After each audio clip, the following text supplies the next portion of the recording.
ওই দেখা যায় তাল গাছ, ওই আমাদের গা।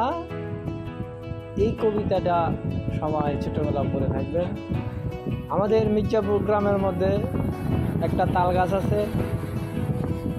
গ্রামের মেট্রোপথের মাঝখানে, 3 রাস্তার মাঝখানে একটা তাল গাছ।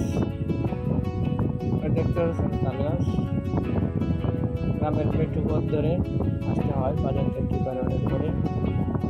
আমাদের একটা তাল গাছ, গ্রামের মধ্যে একটা তাল গাছ। এই গ্রামের মধ্যে বসবাস করেন অনেক শিক্ষিত মানুষ।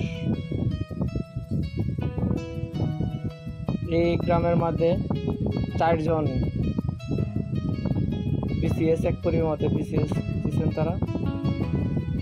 অরবিন্দ্রনাথ দত্ত আমাদের দাদা, তার 4টি সন্তান। 4 সন্তানের মাঝে 2টি ছেলে 2টি মেয়ে। ওটা তাদের বাড়ি।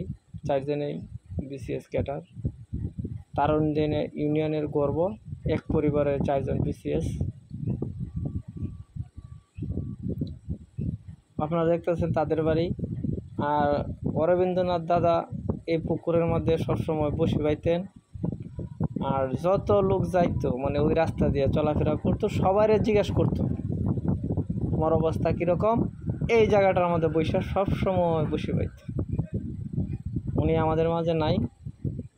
ভিডিও নিয়ে আসার কারণ হলো, বাড়ির সামনে উনি বসে থাকতো, আজকে হঠাৎ মনে বললো উনি নাই, সেই কারণে ভিডিওটা আসলে করা। ওনাকে অনেকে চিনে থাকবেন।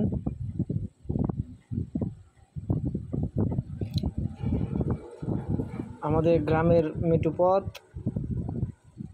বর্ষার সময় আমাদের অনেক কষ্ট হয় এই রাস্তা দিয়ে চলাফেরা করার জন্য।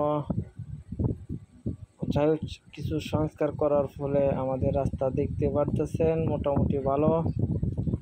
আর সামনে দেখতে পারবেন সঞ্চুর দোকান, আমাদের গ্রামের ঐতিহ্যবাহী সঞ্চুর দোকান। এক নামে আমাদের তায়ারপুর, মির্জাপুর, বেগুনবাড়ি গ্রামের ঐতিহ্য।